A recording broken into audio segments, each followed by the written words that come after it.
Entonces, el doctor Raúl Coya, quien hará la presentación de la primera conferencia de hoy. Muchísimas gracias nuevamente a todos por su presencia. Tú tienes el micrófono.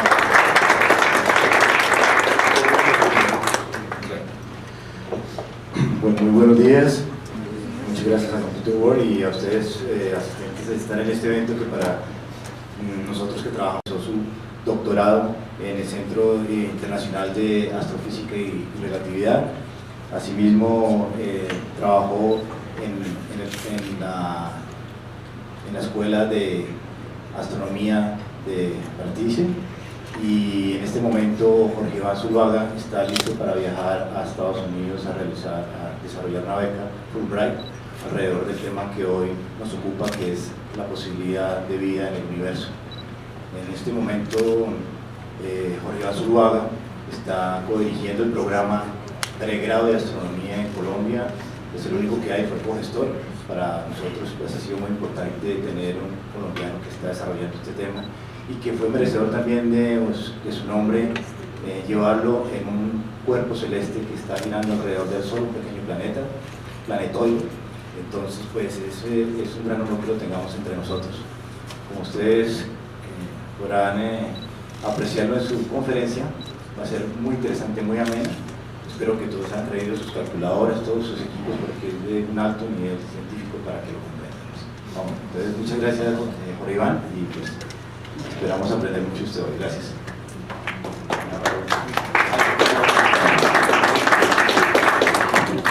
Bueno.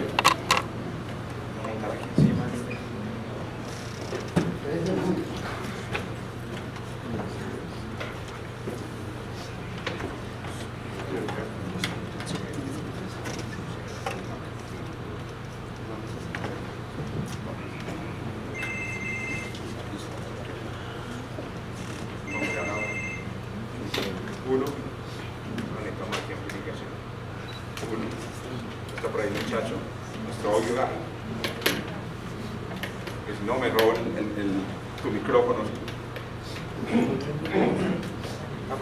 Se está oyendo. No funciona, no amplifica. Está bien. Mientras tanto, Mis pensamientos, claro, sí. No, lo apagaron para que no se escucharan mis pensamientos ahí mientras estaban. Bueno, no. Primero que todo, pues muchísimas gracias a Computer World por esta invitación tan amable a celebrar pues algo tan importante como sus 25 años. Pues yo también soy un amante de la tecnología, en realidad pues también me desempeño en el área de la física computacional, de tal manera que estoy siempre muy al tanto de lo que pasa en el mundo de la tecnología, y conozco publicaciones como las que hacen ustedes aquí. Entonces, primero, de verdad, gracias por escoger mi nombre, a ustedes por estar esta mañana aquí. Y bueno, como les comentaba Raúl, yo vengo trabajando desde hace unos años, vengo trabajando en un tópico extremadamente excitante, le digo yo, que tiene muchísimo sex appeal. Probablemente es el tópico de la astronomía con más sex appeal que hay, y es el de la búsqueda de vida en el universo. También tiene algún problema porque mucha gente, digamos, muy apasionada por el tema, pero que lo trata de forma no científica, ha terminado por distorsionar un poco el trasfondo científico de esta búsqueda. Entonces a veces uno piensa en el tema de la búsqueda de vida en el universo como un tema de loquitos, o uno piensa como un tema, como digamos que más bien como de la cultura, como que se piensa en la cultura, y en realidad hoy en día, y en especial con la ayuda de las tecnologías de la información, la búsqueda de vida en el universo se está volviendo, digamos, un proyecto humano concreto, verdadero y de gran, digamos, profundidad científica. Bueno, entonces voy a desarrollar esta breve charla alrededor de estos 4 puntos esencialmente. Las preguntas, que es por donde comienza todo, cuáles son los esfuerzos que estamos realizando en la búsqueda, definir esas siglas que hay ahí, bueno, que conocerán las definiciones de algunas de ellas, y finalmente hablarles sobre lo que es el futuro. El futuro. De una vez les digo que ALF significa Alien Life Form.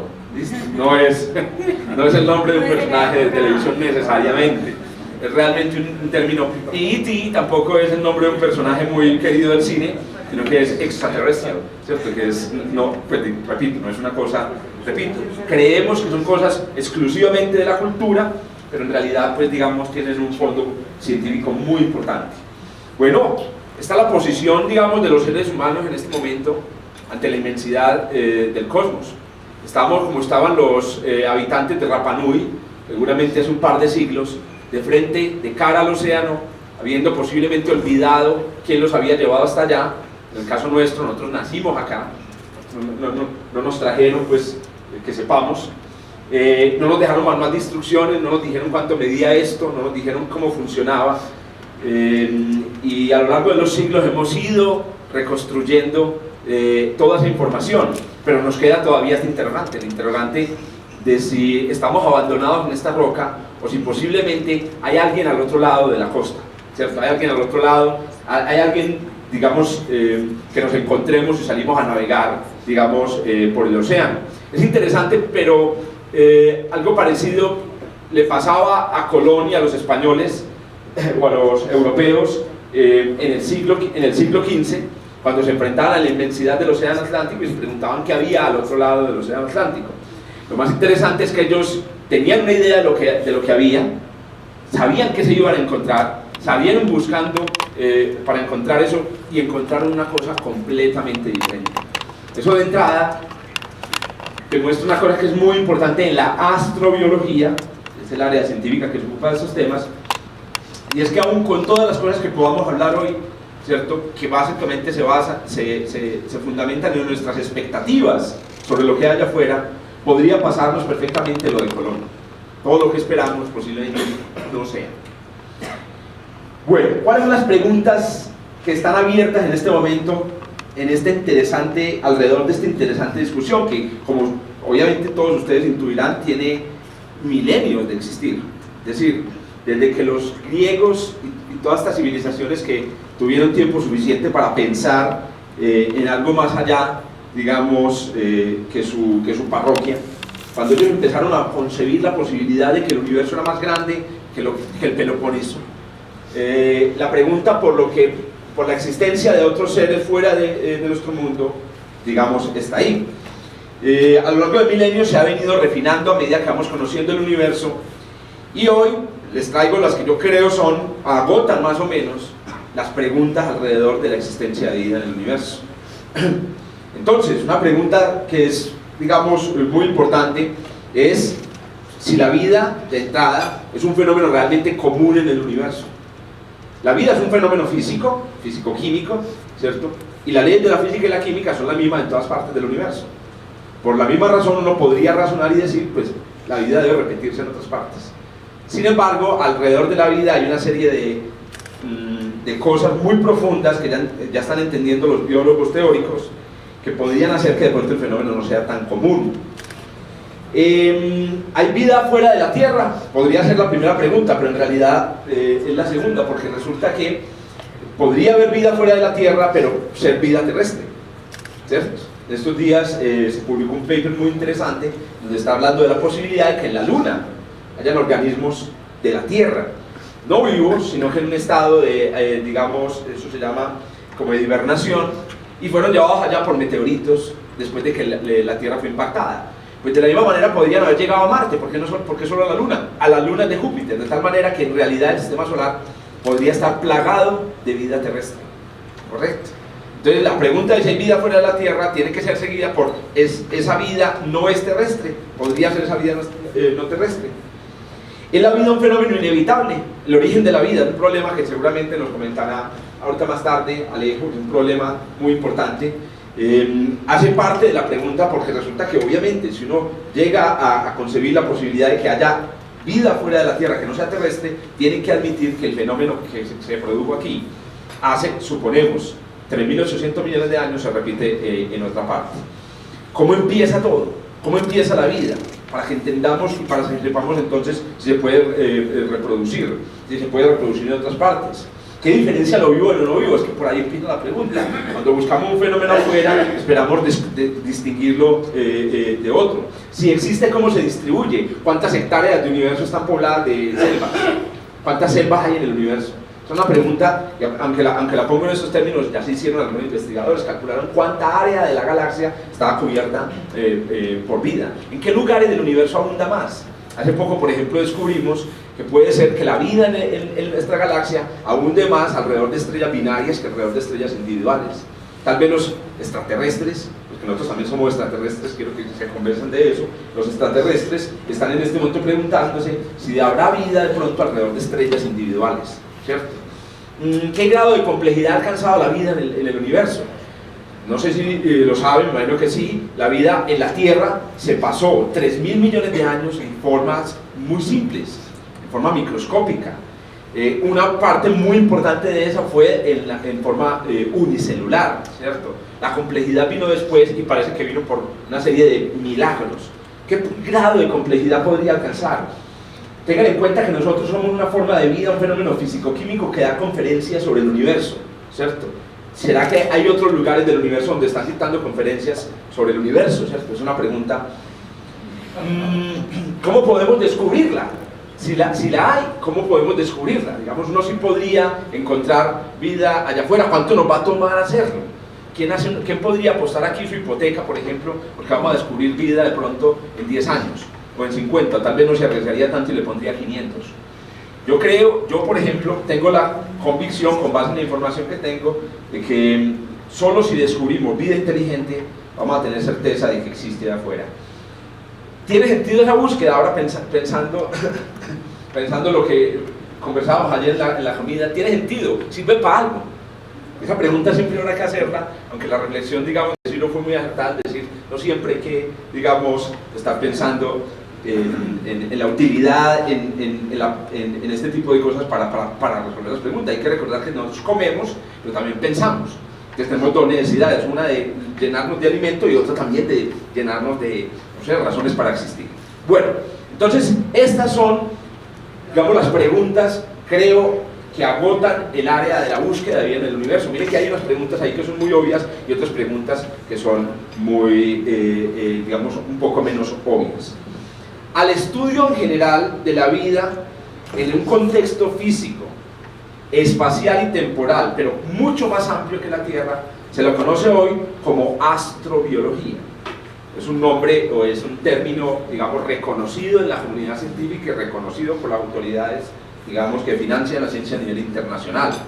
Existen otros términos para hablar de esta área. Por ejemplo, en los años 70 NASA hablaba de exobiología, la biología fuera de la Tierra. Incluso la Unión Astronómica Internacional hoy reconoce como un término aceptable en astronomía el término bioastronomía, como la astronomía, la biología, o bueno, la posibilidad de cuál es la relación entre la vida y la astronomía. Por mucho tiempo de la astrobiología se han burlado otros científicos y lo han hecho con esta frase muy famosa de Isaac Asimov, y es que la astrobiología es la única ciencia que carece de sujeto, la única ciencia que carece de objeto de estudio, pero todavía está buscando el objeto de estudio, puesto que si la astrobiología busca la vida fuera de la Tierra, entonces, y no la ha encontrado, pues es una ciencia sin objeto. Por si la química, digamos, todavía no hubiera podido medir a profundidad, por ejemplo, los enlaces químicos, sería una ciencia sin objeto. Pero en realidad la concepción hoy en día es que la vida en la Tierra hace parte del fenómeno de la vida en el universo, y que por lo tanto la búsqueda de vida en el universo, y ahí de pronto empezaría la respuesta a la pregunta de ¿para qué hacer esto? Que algunos, repito, seriamente piensan que esto de pronto no tiene mucho sentido. La vida en la Tierra hace parte de la búsqueda. En realidad, nosotros somos un ejemplo, como les decía hace un momento, de extraterrestres. Somos un ejemplo de cómo en un planeta perdido, una piedra perdida alrededor de una estrella en la galaxia, crece un fenómeno complejo que dicta conferencias sobre las estrellas y sobre los planetas. Es más, se especula que en la Tierra pudo la vida haber surgido varias veces. La pregunta es, si la vida surge y se extingue completamente, eso pasaba por ejemplo al principio de la vida de nuestro planeta, donde habían unas colisiones colosales que fundían incluso la corteza, entonces se extinguía completamente la vida, Cuando la vida volvía a surgir, esta es una especulación, al surgir se había borrado toda huella de lo que fue antes, y por lo tanto era una nueva vida. Por esa misma razón, para la vida que volvía a surgir, que pudo haber vuelto a surgir, la vida anterior era extraterrestre. No había diferencia entre que hubiera estado en la misma roca. Podrían existir incluso vestigios de esos organismos que surgieron independientemente por otros caminos, y por lo tanto los extraterrestres podrían estar entre nosotros, ¿cierto? Pero ya no al estilo de hombres de negro, ¿cierto? Sino digamos muy seriamente. Es más, los estamos buscando. Ya hay búsquedas serias para encontrar entre la vida en la Tierra, vida que no tenga absolutamente ninguna semejanza con lo que nosotros conocemos en la Tierra. Al volverse la astrobiología entonces ya un área, entonces, bueno, surge esa pregunta. Entonces, ¿la biología en realidad es la ciencia? O más bien la deberíamos llamar astrobiología en general. La biología sería algo así como la rama de la astrobiología que se ocupa específicamente del fenómeno biológico en la Tierra. Pero en realidad el área es un área mucho más amplia, es un área que debe incluir toda forma de vida, en realidad toda forma de complejidad que finalmente se nos manifieste como vida. Piensen ustedes mismos qué definición tienen de vida o qué definición les enseñaron de vida, y van a descubrir que las definiciones son las definiciones muy basadas en lo que nosotros vemos, que se mueve, que es verde, que come, que se reproduce, etc. Pero resulta que cuando los biólogos teóricos y los astrobiólogos han empezado a pensar en el problema, podrían darse fenómenos muy complejos que no necesariamente involucren ADN, que no necesariamente involucren el núcleo de una célula, incluso células, que también podríamos, digamos, reconocer como fenómenos importantes. Hoy en día la astrobiología entonces ya es considerada un área de investigación activa, muy importante. NASA en los años 90 fundó el Instituto de Astrobiología y creó lo que se llama el camino, digamos, el mapa del camino de la astrobiología para NASA. Ustedes saben, pues obviamente es una autoridad internacional, y en ese mapa están estas tres preguntas que son esencialmente lo que nosotros llamamos la búsqueda de vida en el universo. Búsqueda de vida en el universo no es capturar un extraterrestre, no es solamente ir a Marte, extraer una muestra de suelo y traerla a la Tierra y analizar los microorganismos que podrían existir allí. La búsqueda de vida en el universo implica resolver esencialmente estas tres preguntas. Estas tres preguntas están contenidas, están sintetizadas todas las preguntas anteriores. ¿Cómo surgió y cómo evoluciona la vida en la Tierra? ¿Hay vida más allá de la Tierra? ¿Cómo la detectamos? ¿Y cuál es el futuro de la vida en la Tierra? Miren, esa pregunta también muy interesante, porque preguntarnos por el origen inmediatamente lo lleva a uno a la pregunta del final.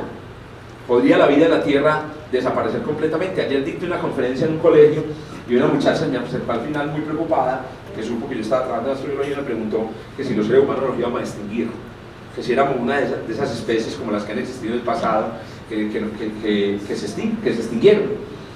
La respuesta que parece, digamos, dar varias décadas de reflexión alrededor de los humanos de cara al universo, es que es posible que nunca nos extingamos ya. Somos una especie demasiado especial y es posible que no haya manera de extinguirlo. Bueno, eso no le puede decir a los niños, porque a los niños hay que inculcarles una cultura del cuidado por el planeta, porque nos tenemos que cuidar a nosotros mismos, porque nos podemos acabar. Esto, digamos, es un mensaje, pero hay que tener muy claro que los seres humanos no nos vamos a acabar. Esta es una apuesta que estoy haciendo, la he puesto mi hipoteca y mi beca, ¿cierto? De que no nos vamos a acabar, y la razón es que hemos desarrollado una manera de interactuar con el universo que ya son, digamos, que trascienden a las contingencias de la vida, digamos, de un animal convencional. Los dinosaurios supieron que era un asteroide el día que cayó. Nosotros sabemos de los asteroides, llevamos sabiendo de los asteroides siglos, ¿cierto? Entonces es posible que nuestra especie vaya más allá de eso, pero la vida en la Tierra se va posiblemente, digamos, a convertir en un planeta muy distinto y no habitable en el futuro, y hay que entender qué pasa.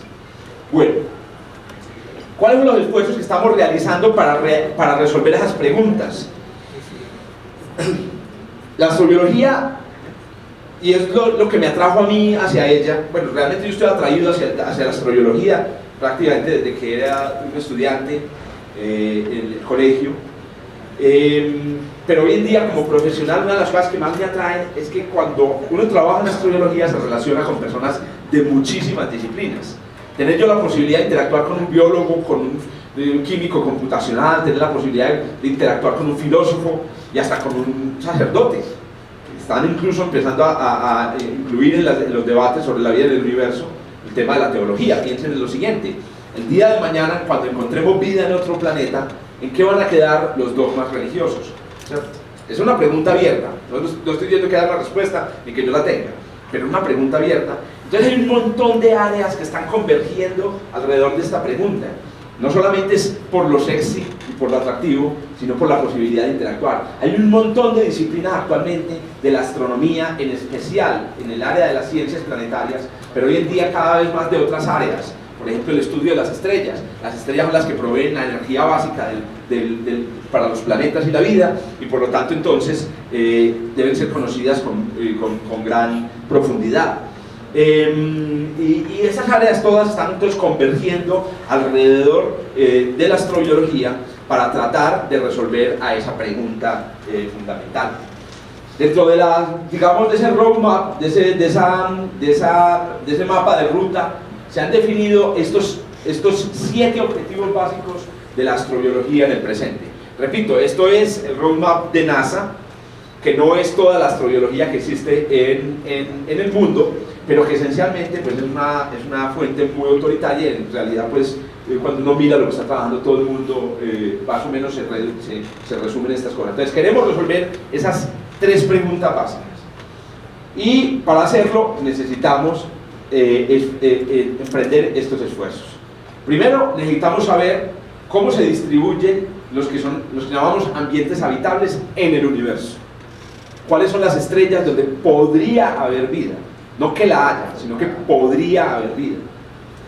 Pero también en el sistema solar. Ahora, el sistema solar es un objetivo fundamental y en realidad, otra vez, si yo fuera a apostar algo, yo apostaría que la primera forma de vida extraterrestre se va a descubrir obviamente en el sistema solar. Eso parece muy obvio, pero es que hoy en día hay unas grandes apuestas alrededor del descubrimiento de vida en otros planetas a través de telescopios superpoderosos, y yo realmente no le tengo mucha fe a este asunto, y de pronto voy a explicarlo en un momento.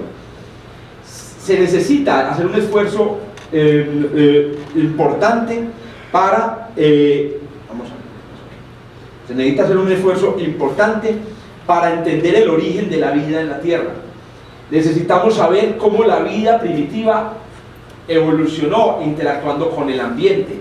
Yo no sé si ustedes lo sabían, pero la Tierra, cuando empezó la evolución de la Tierra, la Tierra no era habitable. La Tierra no debió haber sido habitable. El Sol era aproximadamente 30% menos luminoso que lo que es ahora.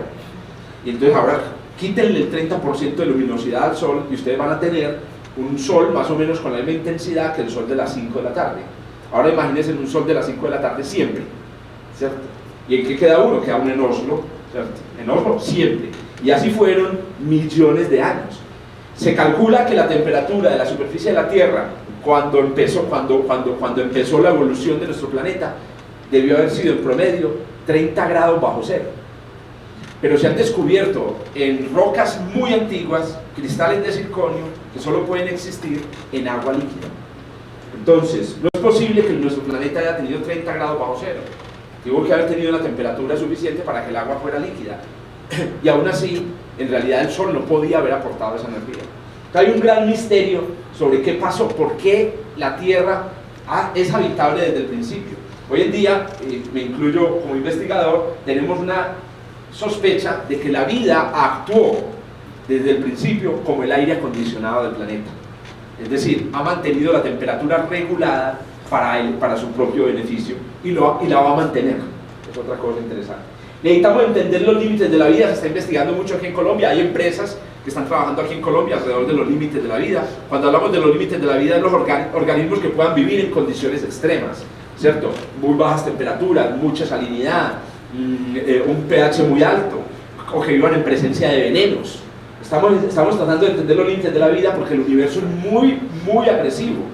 No sé si ustedes lo saben también, uno va a la luna, si uno va en un traje espacial a la luna, de un lado la temperatura son 100 grados y del otro lado son 100 grados bajo cero. Es decir, las condiciones agradables que tenemos en la Tierra en realidad son muy exclusivas de acá. Si vamos a buscar vida en otros mundos, tenemos que encontrar vida berraquita. Bueno, queremos entender el futuro de la vida Y esto es muy importante, entender cómo la vida se manifiesta. Porque si yo les preguntara a ustedes, y ustedes lo preguntaran a cualquiera, ¿cómo cree usted que un astrónomo va a buscar o va a determinar si un planeta tiene vida? Posiblemente, si lo están pensando, posiblemente una primera respuesta sería: no, pues tienen que ir hasta allá, recoger arena y hacer un análisis microbiológico, se lo lleva a un laboratorio de microbiología. Sí, pero si no puedes tocarla, no, entonces le toman una foto al planeta, y si el planeta se ve como verde, entonces debe tener selvas. Sí, pero es que si el planeta ni siquiera se puede ver, sino como apenas tenés unos indicios indirectos. Entonces, cuando uno empieza a tirar la pregunta hacia atrás, se da cuenta de que entender cuáles son las señales y cuáles son las posibles señales que puede producir la vida es muy importante en ese esfuerzo por entender la vida. Silvio nos pidió a todos los conferencistas que habláramos un poco sobre lo que hacíamos, en particular aquí, digamos, como investigadores. Y aquí tengo un par de slides para hacerlo, no quiero detenerme mucho en ellos, pero nosotros aquí en la Universidad de Antioquia, el grupo científico de la Universidad de Antioquia, está trabajando esencialmente, es el grupo de física y astronomía computacional, en estos, digamos, dos objetivos, en estos dos de los objetivos. Primero, cuáles son los lugares habitables del universo, y segundo, cómo evolucionó la interacción de la vida con su ambiente. En ese esfuerzo estamos trabajando esencialmente en la línea de planetas extrasolares, estudios teóricos de astrobiología y en la vida en lunas planetarias, que es un área, digamos, que está tomando mucha fuerza.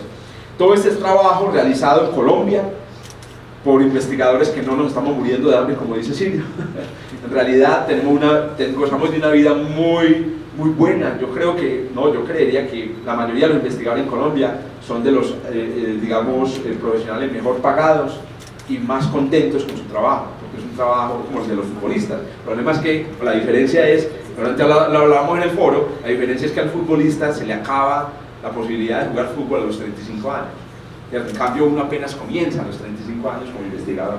Entonces, yo realmente me siento muy contento, vivo muy bien y muy contento realizando esta investigación, y con ellos los investigadores que me acompañan. No sé si lo sabían, pero Colombia tiene un instituto de astrobiología, el Instituto de Astrobiología de Colombia, que es partner del NASA Astrobiology Institute, que es el instituto de astrobiología más importante del mundo. La actividad del Instituto de Astrobiología hasta ahora en Colombia se ha concentrado alrededor más de la educación, ¿cierto? Pero dentro del instituto pues está una rama de investigación de la cual nuestro grupo ha hecho un gran trabajo.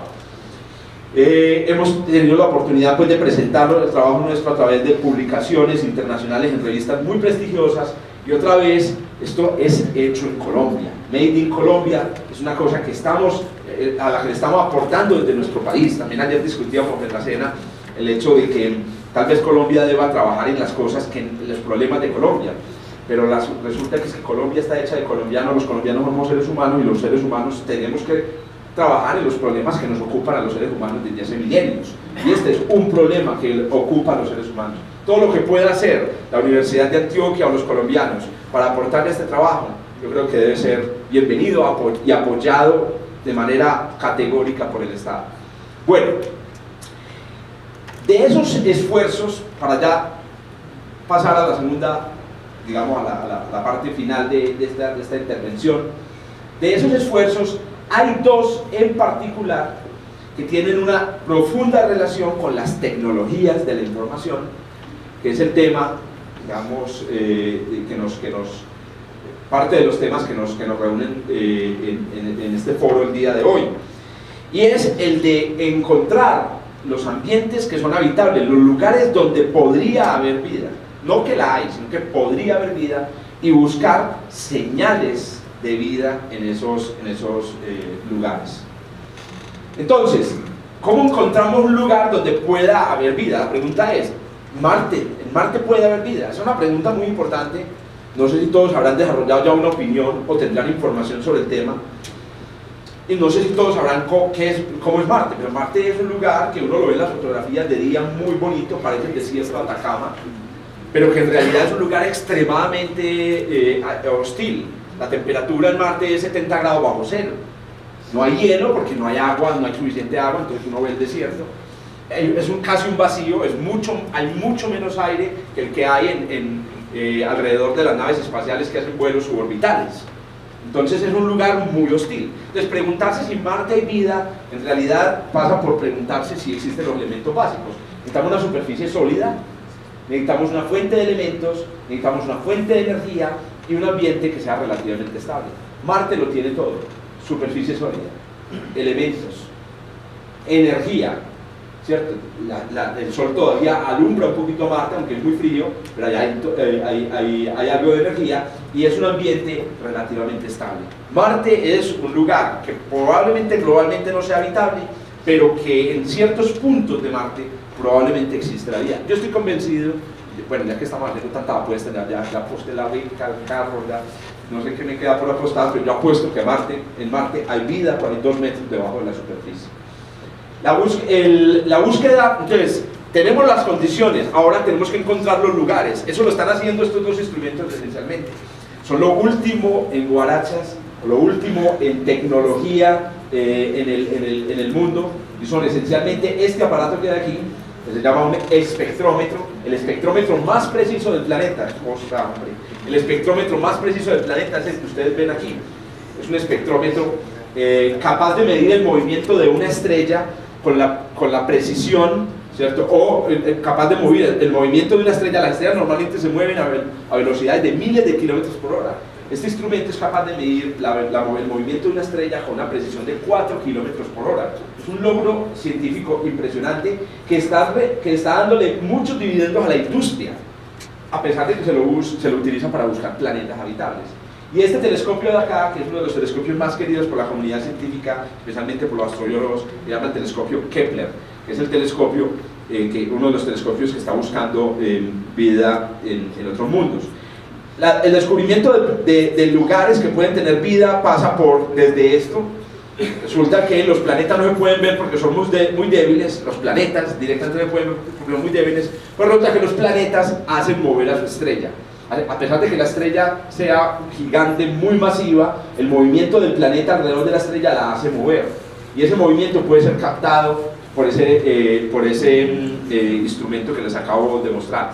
Es curioso, pero esta fotografía no muestra un planeta y una estrella, pero muestra una versión, como una maqueta en el sistema solar, en donde hay un cuerpo grande, que es Plutón, movido por un cuerpo más pequeño, que es la luna de Plutón, Caronte.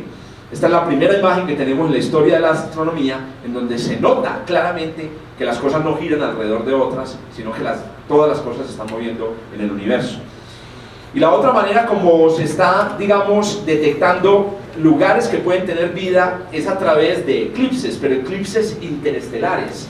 La idea es que si hay planetas que giran alrededor de otras estrellas y por casualidad el planeta pasa por delante de la estrella, entonces la luz de la estrella se extingue de forma periódica y podemos medir la extinción periódica de la luz, que aquí se ve, y al medir esa extinción podemos deducir información sobre el tamaño del planeta, el tamaño de su órbita, el tamaño incluso de la estrella.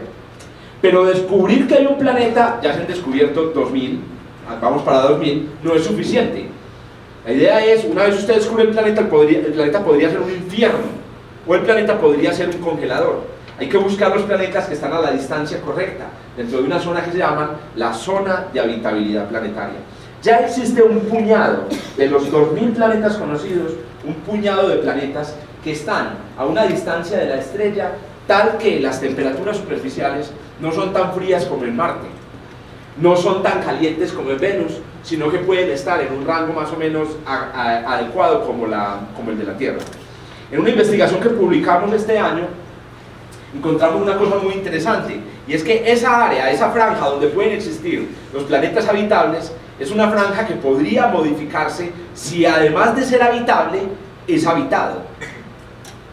Es decir, un planeta sin vida, o un sistema planetario sin vida, solo podría tener planetas en esta franja gris.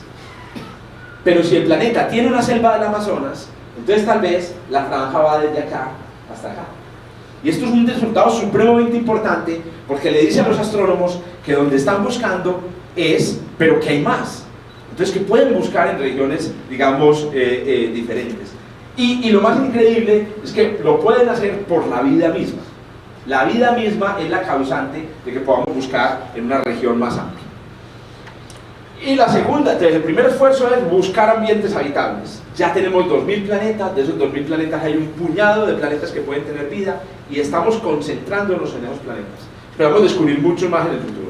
Y la segunda cosa en la que nos estamos concentrando en nuestra búsqueda de vida en el universo es la búsqueda de señales de que esa vida está allá. Existen esencialmente 3 tipos de señales de la vida. Entonces ya técnicamente después de esa pregunta, ¿cómo puedo encontrar esta vida? Va y saca y hace un análisis microbiológico, ve el planeta y si tiene una selva, entonces hay vida. Después de depurar muy bien la cosa, hemos descubierto que la vida puede descubrirse estudiando las huellas espectrales que deja el paso de la luz a través de la atmósfera o el reflejo en la superficie. ¿Me explico qué es? Huellas fotométricas, es decir, el brillo del planeta puede darnos, pero las más interesantes son las huellas de inteligencia. Piensen en lo siguiente: usted mira un planeta extrasolar, lo puede observar, tiene la capacidad de observarlo y alcanza a ver que hay un lado diurno y un lado nocturno, pero usted descubre que en el lado nocturno, que no le da la estrella, llega luz. ¿Cómo demonios me va a llegar a mí luz de donde no llega luz de la estrella? La razón es, hay ciudades, ¿cierto?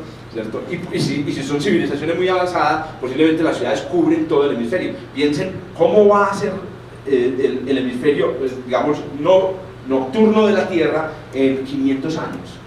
Si uno ya ve, digamos, la Tierra de noche, Estados Unidos de noche y es prácticamente blanco, ahora imagínense cómo serán 500 años, ¿cierto? Tal vez vamos a tener islas en el océano también brillantes, vamos a empezar a construir las islas en el océano. Bueno, el método de las señales espectrales es muy sencillo. Miren estos 3 planetas, muy conocidos: Marte, Venus y la Tierra. Cuando uno ve la luz que pasa a través de sus atmósferas, se ve así. Este es el espectro, la descomposición de la luz. Entonces, ¿qué ve uno aquí? Puro CO2, puro CO2. Pero cuando ve la Tierra, ¡wow! El espectro de la Tierra es fantásticamente complejo. Empezando porque tiene una sustancia que no la produce ninguna roca, ningún volcán. Esa sustancia es el ozono, que es producido por la descomposición del oxígeno. Y el oxígeno es una sustancia muy venenosa para la vida, pero al mismo tiempo es una sustancia que descubrió la vida, es altamente eficiente para la realización de los procesos metabólicos. Este es otro ejemplo de espectros de planetas que serían como la Tierra, que nos darían indicios de que hay vida. Miren una cosa, incluso podemos descubrir planetas con ozono y no tener vida, porque el agua está hecha tiene oxígeno. El oxígeno, cuando se descompone con la luz ultravioleta, el oxígeno se libera y el oxígeno produce ozono. Pero si hay oxígeno y metano, no. Ahí sí no hay manera de explicarlo, porque una vez usted pone metano en la atmósfera, la posibilidad de que el metano sobreviva con el oxígeno presente es nula, excepto si hay bacterias y semovientes produciendo el metano. Bueno, y otra manera de verlo es utilizando una señal inconfundible de las plantas, y es que las plantas son verdes, pero el verde para un astrónomo es algo que absorbe el rojo y no absorbe lo otro. Si usted ve la luz reflejada de un planeta y ve que le llega muy poquito rojo, ese planeta posiblemente tiene plantas. Las señales más cercanas a la ciencia ficción tienen que ver con las señales producidas por los organismos en el planeta capaces de hacer cosas como estas. Si ustedes se imaginan un planeta habitado por una civilización, por un organismo capaz de construir esto es un hormiguero hecho de hormigón. No, esto no es de hormigón, esto es un hormiguero hecho de acero. ¿Para qué demonios un organismo construye una cosa como esta? Nada más inútil que una cosa como esta, excepto cuando encuentra, ¿sí? Es una cosa completamente inútil, hasta que usted encuentra que desde la cima de esta torre puede emitir ondas de radio, ¿cierto? Que llegan muy lejos. Ustedes saben que la Torre Eiffel fue construida pues para una exposición, pero después todavía se la utiliza como una antena de radio, ¿cierto? Y la idea es una idea que se les ocurrió a los astrónomos en el año 60. ¿Qué tal si hay civilizaciones haciendo lo mismo? Ahora bien, ¿qué pasa? Resulta que de la Torre Eiffel salen ondas de radio. ¿En qué dirección? ¿Directo hacia los televisores? No, eso solo ocurre con DirecTV. Resulta que las ondas de radio que salen de la cima de la Torre Eiffel salen en todas direcciones, incluyendo las estrellas. Entonces el reto o la idea de estos científicos fue buscar señales de radio, literalmente señales de televisión extraterrestre. El proyecto ya va teniendo ya va completando, ya va para los 50 años, empezó en los años 70, ha pasado por todo un proceso bastante complejo, ha llegado plata, se la han quitado, etc. En el 93 el gobierno norteamericano se la quitó. Hoy en día el proyecto globalmente lo llamamos SETI, y es un proyecto, pues digamos que es posiblemente el proyecto más ambicioso, el proyecto científico más ambicioso que ha concebido la humanidad. Yo creo que no hay nada más ambicioso que esto, porque es un proyecto que posiblemente es un proyecto a 1000 años. ¿Se imaginan llegar a Colciencias hoy a decirle, ya vengo con un proyecto de investigación, pero no es a 2 años ni a 5, sino a 1000 años? No se lo financia nadie. Ese es uno de los problemas, seguramente hablaremos de ello en el foro hoy, de nuestro país, es que la financiación de la investigación se hace a 5 años. Nadie investiga nada en 5 años.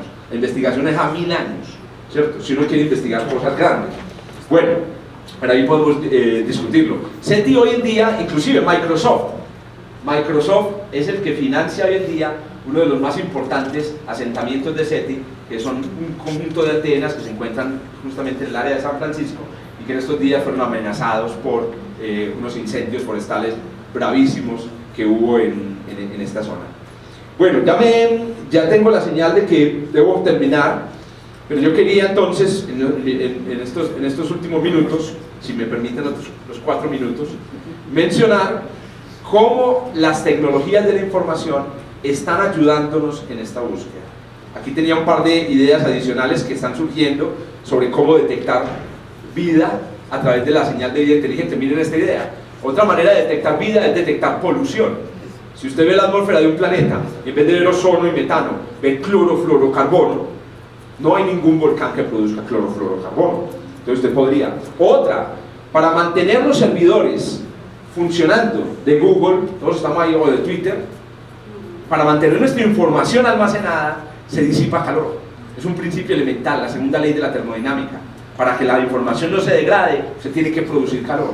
Entonces, una de las cosas más interesantes es que usted puede detectar a la vida por el calor que produce, y entre más calor produzca, más inteligente es. Ya empezaron la búsqueda y parece que han encontrado ya galaxias enteras que podrían tener emisiones de luz infrarroja de calor anormales, lo que implicaría la existencia de civilizaciones complejas y muy completas en estas galaxias. Parece una cosa de ciencia ficción, parece Star Trek, pero las cosas están haciendo a un nivel importante. Tecnologías de la información. El gran problema de la búsqueda de vida extraterrestre en este momento es un problema de información. Tenemos demasiada información, ¿cierto? Pero no hemos podido hacer tortas con ella. En particular, les cuento, por ejemplo, que Kepler en 3 años estudió la luz de 150.000 estrellas y produjo en total 20 millones de curvas de luz. ¿Qué es una curva de luz? Es una representación en donde está el tiempo y la intensidad de la luz de la estrella, y lo que queremos buscar en estas curvas de luz es justamente lo que ustedes ven aquí: bajones en la curva, bajones muy pequeños que nos indican la existencia de un planeta. 20 millones de señales no las analizan ni todos los astrónomos americanos juntos, ni siquiera los que estamos formando en la Antioquia. Hoy en día se está hablando de necesitamos formar astrónomos porque tenemos demasiada información. Básicamente los astrónomos del futuro los va a formar en SENA en cantidades industriales, porque necesitamos analizar esto, a no ser de que utilicemos una idea de las tecnologías de la información. Se llama las redes sociales. Hay mucha gente, entre comillas, con todo respeto, perdiendo el tiempo en este momento en Facebook, que podrían estar ayudándonos. Entonces inventaron un proyecto que se llama Planet Hunters, donde le dicen a los ciudadanos de a pie que si se dejan enseñar una cosa muy sencilla. Entonces, en una página de internet muy amigable les muestran una curva de luz, y entonces les preguntan ¿qué es una curva de luz? Es una cosa, y entonces usted tiene que mirar la curva y decirnos cuando vea punticos abajo. Y la gente dice, ah bueno, ¿y qué me gano con eso? No, de pronto podría ser codescubridor de un planeta, de una, hermano.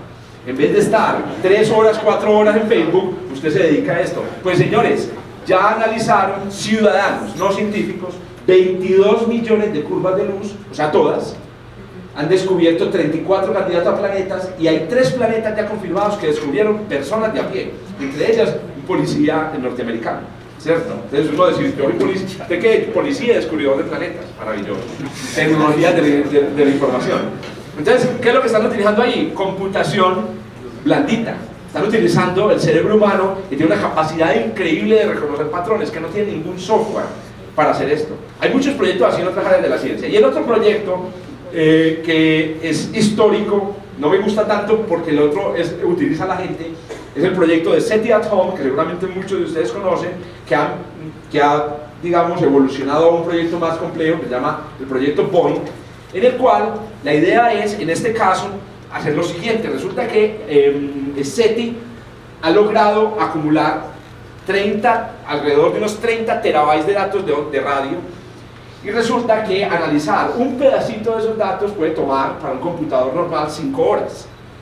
Entonces obviamente no hay computadores suficientes en el mundo, y lo que ha hecho esta gente es que ha logrado conseguir voluntarios en el mundo que lo único que tienen que hacer es coger su computador de escritorio, instalar un protector de pantallas, y cuando usted se va del break, el break del almuerzo, el protector de pantallas se prende, descarga datos de SETI y los analiza. Y a través de ese proceso han logrado analizar todos los datos de 30 años de SETI, que nos hubiéramos demorado posiblemente unos 1 millón de años analizarlo, solamente los científicos. Esto es un trabajo impresionante. Lo que estamos buscando es algo como esto. No, mentiras que no, esta no es la señal que estamos buscando. Se están haciendo análisis muy juiciosos. Lo que se hace es un análisis de Fourier de las señales en muchas frecuencias, se tienen que corregir por un montón de efectos, y esta es la pregunta. En este momento, el análisis de esos 30 años de datos han devuelto alrededor de 15.000 millones de señales prometedoras de ET.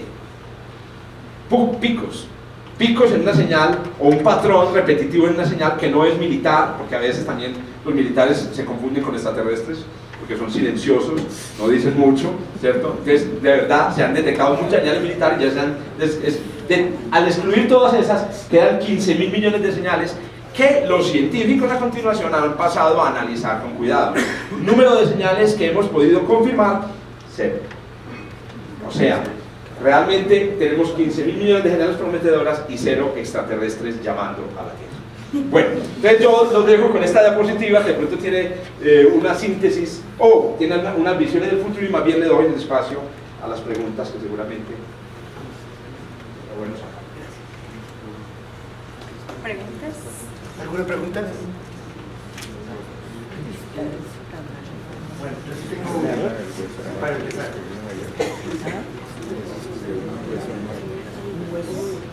Y es, yo no dije de Computer World.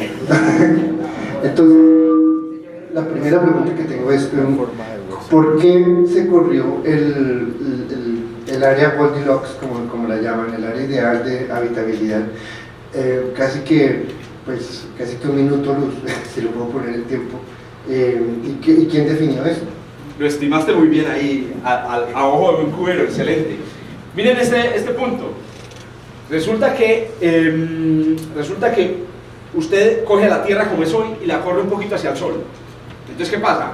Llega mucha más luz. Entonces, ¿qué sucede? La vida inmediatamente empieza a morirse. Pero ¿qué sucede? Hay organismos en la Tierra capaces de soportar el asunto. Si usted deja que la Tierra la deja ahí, esos organismos van a seguir vivos. Y lo que es mejor, van a empezar a evolucionar y van a empezar a darse cuenta. De todas maneras, trabajar, por ejemplo, a 50 grados Celsius, para una célula trabajar a 50 grados Celsius, pues es prácticamente imposible, se degradan las proteínas. Entonces, ¿qué sucede? La evolución, nos lo han mostrado simulaciones, crea organismos que crean el siguiente cambio en el planeta. Nuestro planeta es prácticamente azul y café por la Tierra. Pues pueden evolucionar organismos que sean blancos, organismos especializados en crear nubes, y esas nubes pasan a la atmósfera, reflejan la luz del sol y lo refrescan. Y lo mismo, si te vas para atrás, entonces el planeta se enfría, la vida que hay ahí todavía resiste, y empiezan a evolucionar organismos oscuros que absorben poquita radiación y calientan el planeta. De nuevo, parece una cosa forzada, pero lo han mostrado simulaciones. digamos, dinámicas del proceso, y es que la vida puede adaptarse y regular el ambiente única y exclusivamente por razones químicas. Y es que, de nuevo, la vida no puede trabajar a temperatura muy alta, a temperatura muy baja. ¿Y cómo evoluciona?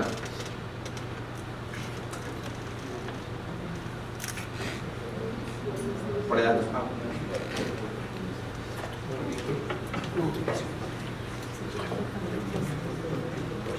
El otro día estaba viendo la vida que existe en los géiseres en el fondo del mar a miles de metros de profundidad, en que hay unas condiciones de toxicidad altísima y sin embargo se ha desarrollado vida alrededor de esas cosas. O sea que si nosotros llegáramos allá moriríamos inmediatamente, pero esa vida ha surgido, vive entre venenos a unas temperaturas altísimas, a unas presiones altísimas. Entonces solo es lo que tú decías, no, exactamente eso. La vida busca defenderse para seguir existiendo. Hay dos posibilidades muy interesantes sobre la vida en estos lugares extremos, y es una, que la vida haya nacido en lugares no extremos, como digamos creen muchos, y que se adapta. O la otra es que la vida haya arrancado extremófila. Correcto. Entonces resulta que realmente hay una, digamos, tendencia muy generalizada. Hace poco tuvimos la visita de un astrobiólogo de Ames que estudia estas formaciones debajo de Hawái, que nos decía que las características de estos organismos son muy basales en el árbol de la vida y que por lo tanto es posible que nosotros realmente descendamos de ellos. Y el otro punto interesante para comentar acerca de su acertado comentario es la idea de que el hecho de que la vida exista en tantos ambientes le da a uno a entender como que tal vez es un fenómeno inevitable. Es decir, el hecho, pues, digamos, si la vida fuera una cosa extremadamente rara, una cosa que necesitara condiciones extremadamente especiales, tal vez usted la encontraría en el río, en el trópico, donde el calorcito es el justo nomás. Pero no, la vida ha poblado todos los rincones del planeta. El Señor, bueno. A ver, a mí cuando tú hablabas me surgió una idea, ¿cuál es el límite de la vida? ¿Cómo definen ustedes la vida? Porque uno dice la vida es movimiento, la vida es esta cosa, pero la nuestra es la vida terrestre, podría haber otras vidas. ¿Cómo definen ustedes la vida? Muchas gracias por la pregunta tan difícil. Y la respuesta, digamos, sencilla es: todavía no hay, digamos, un consenso. Hay muy buenas ideas, y las que más me gustan a mí están alrededor de una cosa que se llama la teoría de la información. La teoría justamente está relacionada con la informática. Hace poco leí un artículo a mí me aclaró muchas dudas, y en el artículo trataban de entender en qué momento, porque para distinguir lo vivo de lo no vivo, una manera es saber en qué momento de la evolución de la vida en la Tierra se pasó de lo no vivo a lo vivo. Entonces, la propuesta que hacen estos autores es la siguiente: resulta que usted tiene toda una serie de reacciones químicas que forman lo que llamamos lo vivo, ¿cierto? Y esas reacciones químicas, entre las reacciones químicas y las sustancias, que hay información almacenada. Entonces el DNA tiene letras, la secuencia de letras, etc. Pero ¿qué sucede? Cuando usted tiene un organismo que no es vivo, las reacciones determinan el flujo de la información, ¿cierto? La información, digamos, un poco depende de para dónde vayan las reacciones. Pero dicen estos autores que cuando la vida apareció en la Tierra, lo que sucedió fue el contrario. La vida es información en las sustancias químicas que toma el poder de las reacciones químicas.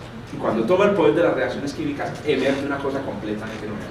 Entonces, mi mejor definición en este momento como profesional de esta área, reconociendo que no es digamos, la única ni la última, es que la vida esencialmente es información con poder. Y en ese mismo sentido, no se reduce a las formas químicas, a los fenómenos que conocemos de la vida en la Tierra. Aquí tenemos proteínas, tenemos ADN, RNA, pero podría suceder, por ejemplo, que esa misma información que se empodera de la materia pueda ocurrir, por ejemplo, en fenómenos mineralógicos. Entonces podría haber vida basada en minerales, no sabemos.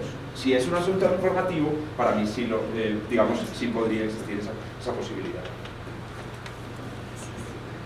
Pues encuentra uno en internet que el viaje a la luna fue un simulacro, ¿sí? Y yo no podría opinar si sí o no, pero hay gente que defiende esa posición. Mi pregunta es más, ¿por qué se ha como parado ese tipo de viajes interplanetarios? Porque se han Detenido, porque no han seguido, si supuestamente fue hace 46 años. Hay un gran debate alrededor del tema de por qué no volvimos a la Luna. Los americanos lo entienden mejor. Digamos, la opinión que yo he desarrollado y la información que yo he recibido tiene que ver con el hecho de que es muy costoso, hay unos grandes riesgos implicados y requiere mucha voluntad pública y política. Y en la época en la que se produjeron los viajes del Apolo, habían todos los factores. Y todo estaba movido pues, por la competencia, la Guerra Fría, etc. Cuando ya se llegó a la Luna y se logró el objetivo, disminuyó el interés público. Entonces, digamos que al disminuir el interés público es más difícil obtener la cantidad de dinero que se necesita. Es que creo recordar que el costo total de los proyectos Apolo superó los $100.000 millones. Es decir, llegar a la Luna costó más de $100.000 millones, que es una cifra, digamos, absolutamente enorme para un proyecto científico. Entonces, va por ahí. Yo, sinceramente, como ser humano, me siento muy avergonzado de decirle a mi hija de 8 años que hace 50 años fuimos a la Luna. ¡Qué vergüenza! Así como me da pena decirle que antes íbamos de América a Europa a la velocidad del sonido, ¿cierto? Me da mucha vergüenza, pero bueno, son los avatares de la política y del público. Y el hombre sí fue a la Luna. Tengo una pregunta. Es que yo quiero defender la inutilidad de la Torre Eiffel. Estos tótems, ¿cierto? Con una inutilidad, en realidad es una vida queriendo dar un mensaje, ¿de acuerdo? Ese es el significado de todo esto. Entonces yo creo que si antes de la química encontramos algún sitio donde haya una Torre Eiffel, con seguridad hay vida. Muchas gracias. Bueno, les agradezco por sus preguntas y bueno, continuamos con una última pregunta. Al final hay una sesión de preguntas y respuestas, vamos a hablar con ellos. Bueno, rápidamente, ¿usted qué piensa de la terraformación y de que en los próximos años vamos a empezar a enviar naves a Marte para, pues, se supone que colonizar Marte? Sí, muy rápidamente. La terraformación, yo creo que, bueno, la primera terraformación que nos va a tocar hacer es la terraformación de la Tierra, ¿no? Es decir, vamos a un paso en el que la Tierra va a ser poco habitable en breve, pero es definitivo.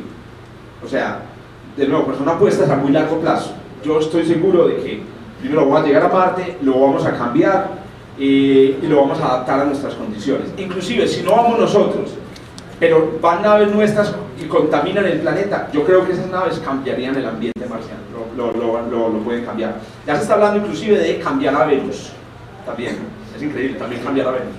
Ideas, me digo una calle.